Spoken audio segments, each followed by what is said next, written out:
আইপির উপরে প্রেসার দিবেন না, আপনারা ভাগ ভাগ করে দিবেন। দেখেন আমি আপনাকে বলি, নরমালি আপনাদের স্যারের এই কোশ্চেনে যেটা দেওয়া ওইটা একটা পাবলিক আইপি।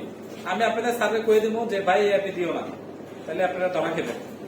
পাবলিক আইপিতে যদি দেন, একসাথে যদি 20 জন মারেন না, কারো রেজাল্ট দিয়ে আসবে না, আপনাদের আইপিটা ব্লক করে দেবে।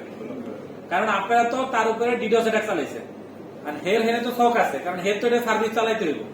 আর আপনারা যদি এটা চালান, তাহলে এই যে 20 জন লোক চালাইলেন, আপনাদের কারো আইপি কিন্তু যাবে না। আপনারা এখান থেকে যাচ্ছেন, এখান থেকে এই যে দেখেন, এখানে একটা জিনিস দেখেন, এখান থেকে আপনারা চালাবেন, চালাইয়ে এই গেটওয়ে দিয়ে বাইরে আপনারা বিসিসি এর আইপি নিয়ে বাইরে যাবেন। তাহলে যে লোকের ওইখানে অ্যাটাক চালাইছেন সে দেখবে কি বিসিসি এর আইপি, সে কি করবে বিসিসি এর আইপিটা 1 ঘন্টার জন্য ব্লক করে দেবে। আপনাকেও কারো রেজাল্ট কিন্তু আইব না। এই জন্য আপনারা আপনাদের সার্ভে করবেন, স্যার আমারে এই আইপিটা দেন, বুঝছেন? এই আইপিটা আপনাদের এখানে আছে, তো এটা বন্ধ হওয়ার কোনো চান্স নাই, ব্লক করার কোনো চান্স নাই। ইন্টারনেটে যদি আইপি দেন, দুইটা সমস্যা, এক ব্লক করে দিতে পারে, দুই হচ্ছে আপনাকে কারো রিপোর্ট আসবে, কারণ সবাই মিলে চালাইলে ওই রিপোর্ট আর আসবে না, আপনারা পরীক্ষা দিয়ে শেষ করতে পারবেন, বলে থাকবেন। বুঝতে পারছেন? আমি আপনার সার্ভে করে দেবো, আমরাও করে দেবো, ঠিক আছে? আচ্ছা আসেন এবার এটা, এই যে এটা এনম্যাপ চালালেন, এনম্যাপ চালালে আসলে কি জানা যায়? মানে একটা অ্যাটাক করার আগে প্রথমে যে কাজটা করতে হয়, আপনি যদি কোনো এক জায়গায় অ্যাটাক করতে চান, আপনি যদি কোনো এক জায়গায় যাইতে চান, আপনি প্রথমে কি করেন? আগে খোঁজ লাগান কেমনে কেমনে যাওয়া যায়। আপনি কক্সবাজার যাইতে চান, আগে কি করবেন? ভাই ট্রেনে যাওয়া যায় কিনা, বাসে যাওয়া যায় কিনা, ট্রেনে গেলে কি সুবিধা, বাসে গেলে কি সুবিধা, পরে ডিসিশন নেন। আপনার টার্গেট হচ্ছে কি একজনকে অ্যাটাক করবেন, প্রথমে কি নেবে? তার সম্বন্ধে ইনফরমেশন গ্যাদারিং করতে হবে, এটা করে রিকগনোসিস, রিকন করা, তার থেকে কিছু তথ্য আদায় করা। এই এনএফ হচ্ছে একটা রিকগনোসিস টুল, যেটা ইউজ করে আপনি যেখানে অ্যাটাক করতে চান তার কাছে যাইতে গেলে কি কি লাগে, কতগুলো নেটওয়ার্ক পার হয়ে তার কাছে যাইতে হবে, ওইখানে গেলে কি কি পোর্ট ওপেন থাকবে, ও কি অপারেটিং সিস্টেম ইউজ করে, তার কোন কোন পোর্ট ওপেন আছে, কি কি ওই পোর্টের এগেইনস্টে কি কি সার্ভিস চলে, বেসিক একটা তথ্য আপনাকে দিতে হচ্ছে এই এনম্যাপ। বুঝতে পারছেন ভাই? এখন আসেন আমরা দেখি, এই যে আমরা এই আইপিটাকে এনম্যাপ চালাইলাম, চালানোর পরে দেখেন সর্বপ্রথম আপনি কি পাইছেন? 20 পাইছেন হচ্ছে কি এটা 22 পোর্ট টিসিপি পোর্ট ওপেন। আপনি আমার ছবি তুলেন না, অন্য সবার ছবি তোলেন। আচ্ছা কোশ্চেনটা বলে দিচ্ছি।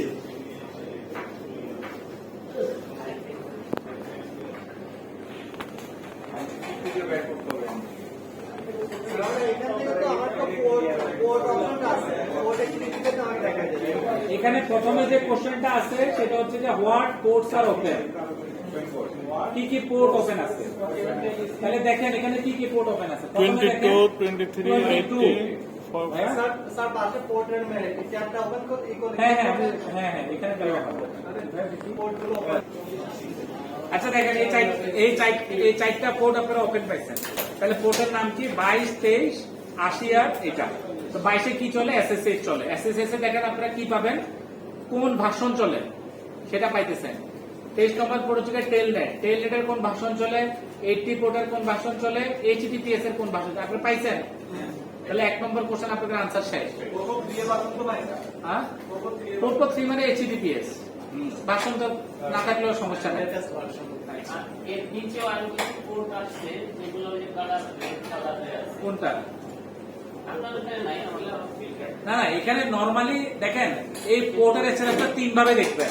এই যে পোর্ট দেখছেন না স্টেট, স্টেটের এখানে 3টা জিনিস থাকতে পারে, একটা থাকে ওপেন, থাকতে পারে ক্লোজ, আর একটা থাকতে পারে ফিল্টার। ওপেন মানে কি?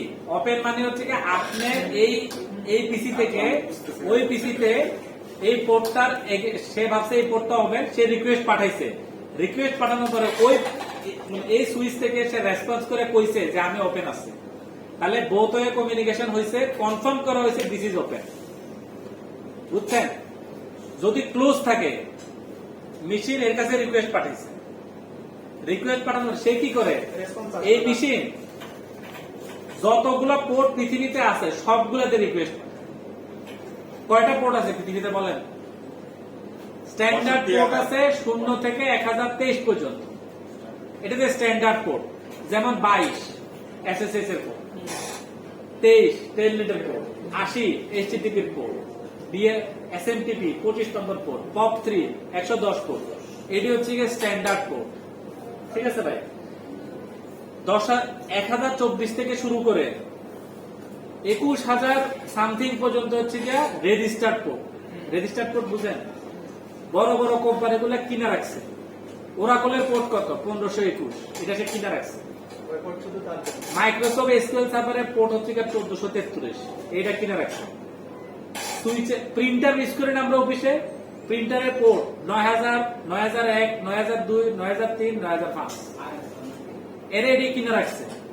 আপনার এই পিসির সাথে যদি কোনো একটা প্রিন্টার লাগানো থাকে, আপনি তার কোড স্ক্যান করবেন, দেখবেন 9000, 9000, 9001, 9002, 9003, 9004, 9005 এই 6-7টা এই 5-6টা পোর্ট আসবে। এটা প্রিন্টারের পোর্ট। এটা হচ্ছে স্ট্যান্ডার্ড, এরা কিনে রেখে দিয়েছে। বাকি যে পোর্টগুলো আছে 65,449টা মনে হয় এই পোর্ট। বাকিগুলো হচ্ছে ওপেন পোর্ট। মানে এগুলা আপনি মনে করতেছেন আপনার এখানে এসএসএস আছে 22 নম্বর পোর্টে। এখন হ্যাকার তো জানে এসএসএস চলে কোন নম্বর পোর্টে, 22 নম্বর পোর্টে। আপনি কি করলেন? চালাকি করলেন। চালাকি করে বললেন যে আমি এই এসএসএস এর 22 নম্বর পোর্টটাকে আমি 61,000 পোর্ট বানাই দিব। বানাই দেন। কিন্তু এইটা আপনি স্ট্যান্ডার্ড পোর্ট বানাইতে পারবেন না। বুঝতে পারছেন তো? মানে এগুলো তো standard port. Standard port change করে আপনি কখনোই রেজিস্টার পোর্টে দিতে পারবেন না। মানে এসএসএস 22 নম্বর পোর্টে কাইটা আপনি হেনে 1500 দিতে পারবেন না, কারণ 1500 করে ওরা করলেন। আপনি দিতে পারবেন 2500 দিতে পারবেন, মানে 25,000 দিতে পারবেন, 60,000 দিতে পারবেন, কোথায় দিতে পারবেন? মানে যেটা রেজিস্টার না, ফ্রি পোর্ট, ওইটা আপনি ইউজ করবেন। আচ্ছা, চালাকি করে যে এসএসএল মনে করেন 2500 দিলাম, দেন কিন্তু তখন তো আমি জেন ম্যাপ করলে এটা ধরা পড়ে যাবে না? না, আপনার পোর্ট একটা ডিফারেন্ট আসবে না, পোর্ট কিন্তু সার্ভিস তো ওইটাই। মানে 2500 এগেইনস্টে চলতেছে এসএসএস। বুঝতে পারছেন? এটাই। আচ্ছা, এবার আসলে হচ্ছে কি ওপেন তো বুঝছেন, ক্লোজ মানে হচ্ছে গিয়া এই মেশিন কি করে 0 থেকে 1023 যে কয়টা স্ট্যান্ডার্ড পোর্ট আছে সবগুলা পোর্টের এগেইনস্টে রিকোয়েস্ট পাঠাচ্ছে তার। দেখে সে কয়টাতে রেসপন্স করছে। আপনারা এখানে দেখেন, এই যে দেখেন, এখানে দেখেন সে কি করে, এই দেখেন সে 1000 পোর্টের রিকোয়েস্ট পাঠিয়েছে। দেখছেন? সে 1000 পোর্টের রিকোয়েস্ট পাঠিয়েছে। এই 60 জন খালি তারে ফিডব্যাক দিছে, এই জন্য সে ধরে নিছে এই সাইটটা ওপেন। বাকি পোর্টগুলা কোনো রেসপন্স করে নাই বলে সে ধরে নিছে এই পোর্টগুলা ক্লোজ। এই নামে কোনো পোর্ট এখানে নাই। ঠিক আছে ভাইয়া? আরেকটা জিনিস আছে, ফিল্টার। মানে ওই পোর্টটা ওপেন আছে, কিন্তু মানে এই মেশিন থেকে হের কাছে রিকোয়েস্ট পাঠাইছে, হের কাছে ওপেন আছে, কিন্তু হে আপনার এখানে দেখা দিয়েছে ফিল্টার। কেন জানেন? মাঝখানে একটা ফায়ার অয়েল আছে। বুঝতে পারছেন? মাঝখানে একটা ফায়ার অয়েল বসানো আছে। ওই পোর্টের সাথে ও কি করতেছে, ওই রিকোয়েস্টটা সার্ভার পর্যন্ত গেছে। সার্ভার কি করতে জানে? যখন রিকোয়েস্ট পাঠিয়ে দিচ্ছে ফায়ার অয়েলটা ব্লক করে দিচ্ছে, অ্যাকনোলেজমেন্টটা আসতেছে না। সো সে ধরে নিচ্ছে এই নামে একটা পোর্ট আছে, কিন্তু ওই ফায়ার অয়েলটা আসতেছে না। তখন বুঝবেন যে মাঝখানে একটা ফায়ার অয়েল বসানো আছে। আপনাদের মাঝখানে কোন প্রকার ফায়ার অয়েল বসানো নাই, এজন্য সবগুলো পোর্টে আপনি পাইছেন ওপেন আর ক্লোজ, আর কোনো কিছু পান নাই। আপনি যদি এমন কোন জায়গায় এই তো ফিল্টার, তার মানে হচ্ছে কি মাঝখানে কোনো একটা ডিভাইসে ব্ল্যাঙ্ক করে দিচ্ছে। বুঝতে পারছেন ভাই? এই 3 ক্যাটাগরি পোর্ট থাকে, ওপেন, ক্লোজ, ক্লোজ ফিল্টার। তাহলে এটা গেল ভাই। এরপরে আরেকটা কোশ্চেন আসতে পারে, সেটা হচ্ছে যে এই যে এসএসএল সার্টিফিকেট করা আছে কোন অ্যালগরিদম ইউজ করছে এবং কত বিটের অ্যালগরিদম ইউজ করছে। দেখেন এই যে 443 করা আছে না, 443 মানে কি? এইচটিটিপিএস, একটু আগে আপনারা দেখছেন এইচটিটিপিএস এ দেখেন এখানে লেখা আছে আপনার কি অ্যালগরিদম ইউজ করছে, আরএসএ কত বিটের অ্যালগরিদম ইউজ করছে, 2048। বুঝতে পারছেন? এবং এটা এক্সপায়ারি ডেট কবে, এই যে দেখেন ইনিশিয়াল ডেট এবং এক্সপায়ারি ডেট এখানে লেখা আছে। পাইছেন ভাই? এটা তো শুধু এই কোডের জন্য নাকি? হ্যাঁ হ্যাঁ, শুধু এই সার্ভারে 443 পোর্টটা দেবে। এই কোডের জন্য। এই, ঠিক আছে? নির্দিষ্ট কোডের জন্য হতে পারে। হ্যাঁ ঠিক আছে ভাইয়া। হ্যাঁ, এরপরে দেখেন আছে হচ্ছে গিয়া ওএস এইটা করলে আপনি অপারেটিং সিস্টেমকে ধরা হবে। কিন্তু এখনকার যে অপারেটিং সিস্টেম গুলো আছে এগুলাকে ডিরেক্টলি গেস করা যায় না। আচ্ছা দেখেন কেন গেস করা যায় না কইতে পারেন? আপনারা যদি জেনম্যাপের কমান্ড চালান, অপারেটিং সিস্টেম দেখেন, ওখানে দেখবেন লেখা থাকে যে এটা লিনাক্সও হইতে পারে 95%, উইন্ডোজ হইতে পারে 80%, কালি হইতে পারে 70%। কেন সে এটা কেন করে? এটা সে এই জন্য বলে, আপনি যখন এখান থেকে বৈশা ভিডিজবস 24 রে যখন আপনি এনম্যাপ চালাবেন, তাহলে এখান থেকে ট্রাফিকটা যাইতে তো অনেকগুলা হোপ কাউন্ট পার হয় না? এই যে পার হয় মাঝখানে অনেকগুলো ডিভাইস থাকে না, ওই ডিভাইস গুলার ওএস গুলাও সে নিয়ে আসা তার ভিতরে একটা ব্যাগা বেচা খাওয়াই দেবে। এজন্য সে মনে করে মাঝখানে যদি একটা সিসকো রাউটার পায়, সে বলতে পারে এটা সিসকো রাউটার হইতে পারে। আবার সিসকো রাউটার পার হওয়ার পরে সে দেখলো যে একটা সিসকো ফায়ারওয়েল পাইছে, এবার সে বলবে যে সিসকো ফায়ারওয়েল হইতে পারে। কিন্তু সে কোনোটাই 100% বলে না, সে বলে এটা 95%, এটা 80%, এটা 70%। তো নর্মালি অপারেটিং সিস্টেম আসলে আপনারা লিখবেন হচ্ছে যেটা সবচেয়ে বেশি পরিমাণে সে গেস করছে, মানে প্রথমটা। ঠিক আছে, বুঝছেন তো ভাই? বুঝলেন নাই? হ্যাঁ, না না, এটা তো এখানে আসবে না, কারণ এটা তো ডিরেক্ট এখানে।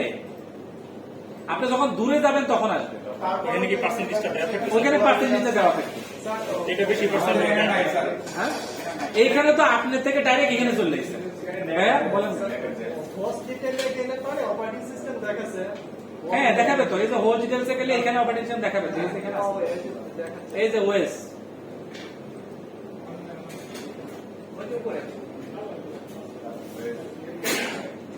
ওএসটা জানি কোথায় দেখাচ্ছে? এই যে ওই যে অপারেটিং হ্যাঁ, এই যে এটা হুয়াওয়ে এর অপারেটিং হচ্ছে এই যে এটা তো হুয়াও সুইচ, দেখেন লেখা আছে তো হুয়াও সুইচ, এই যে এখানে দেখাচ্ছে। কিন্তু আপনারা নরমালি যদি বাইরে যান, মানে বাইরের কোনো আইপিতে করেন, তখন দেখবেন যে এখানে সে ডিরেক্টলি দেখাতে পারবে না। সে মাঝখানে যাওয়ার সময় যতগুলো ডিভাইস মাঝখানে এসে পাইছে সবগুলোরই ওএস কে সে গেস করার চেষ্টা করে। বুঝা গেছে? হ্যাঁ, না না, এটা তো মডেল, এটা ব্র্যান্ড হচ্ছে ওয়াইও, সে বলে বসে এটাও হতে পারে এটাও হতে পারে। মডেল স্পেসিফিক করে দিছে এই মডেলের ওএস। হ্যাঁ, আচ্ছা, আরেকটা হচ্ছে হোপ কাউন্ট। দেখেন এখানে আছে ট্রেস কাউন্ট, পাইছেন না? ট্রেস কাউন্টে দেখেন নেটওয়ার্ক ডিসটেন্স হচ্ছে হোপ কাউন্ট, এখানে 1 হোপ, তার মানে আপনাদের পিছিয়ে সাথে তো ডিরেক্ট এটা লাগানো, তাই 1 হোপ। এটা আপনি টোপোলজি দিয়ে গেলেও দেখতে পাবেন। যদি আপনারা কোনো বাইরে যান তখন অনেকগুলো হবে। আচ্ছা, আপনারা কেউ চালাবেন না, হ্যাঁ, আমি একটা বাইরে রেখে চালাবো, ঠিক আছে? আপনারা কেউ চালাবেন না, মানে আপনারা চালালে যেটা হবে যে আমরা কেউ রিপোর্ট পাবো না আর কি। আমি একটা বাইরে রেখে চালাই, আপনাদের স্যার যেটা দিয়েছিল সেটাই চালাবো। রেসিউটে হোপ ওয়ার্ক মানে আমার পিসি থেকে ওই আইপিটা সরাসরি কানেক্টেড। এক্স্যাক্টলি। মাঝে কোনো এই যে আমি একটা আইপিতে চালাইছি, দেখেন এই যে দেখেন আমি একটা বাইরের আইপিতে চালাইছি, সে কি করছে দেখেন, প্রথমেই দেখেন সে সব পোর্ট গুলাতে রিকোয়েস্ট করাই দিচ্ছে, যতগুলো পোর্ট আছে এই যে দেখেন সে 1000 পোর্টের ভিতরে রিকোয়েস্ট পাঠাই দিচ্ছে। পাঠানোর পরে সে এখন একটারও রেসপন্স সে এখনো পায় নাই, যতগুলো সে পাবে পরে সে রিপোর্ট দিবে। দেখেন এটা কিন্তু সময় লাগবে, এটা এখন চালাতে দিচ্ছি মোটামুটি 15-20 মিনিট লাগবে, মানে ব্রেকের পরে এটা আসলে আমরা দেখাবো আপনাকে, ঠিক আছে? ওকে, তাহলে এই গেল হচ্ছে যে এটা আবার আপনারা চালায়েন না, কারণ তাহলে আর এটা আসবেও না। আচ্ছা, তারপরে দেখেন হচ্ছে কি কি কোশ্চেন আছে আর দেখি। না না, এখান থেকে দেখি। তাহলে এখানে দেখেন 4টা কোশ্চেন দিছিল, একটা হচ্ছে পোর্ট ওপেন দেখছেন, সার্ভিস রানিং দেখছেন, প্রবাবল অপারেটিং সিস্টেম পাইছেন, হোপ কাউন্ট পাইছেন। তাহলে 4টা কোশ্চেন শেষ, ঠিক আছে?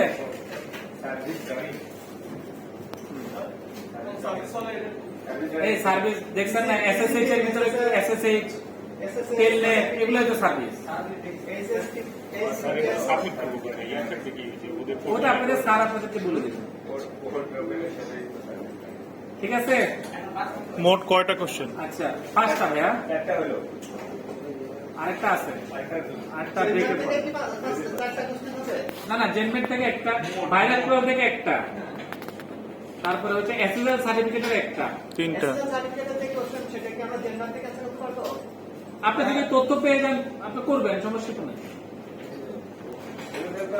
আচ্ছা, আরেকটা কোশ্চেন আছে দেখলাম ডিএনএস থেকে, কারণ হচ্ছে আমার তো এখানে আমি আইপি বাদে আমি ইউআরএল দিয়েও তো আমি স্ক্যান করতে পারছি।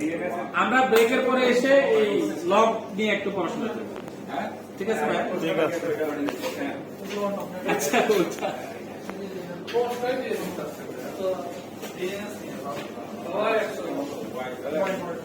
টাকা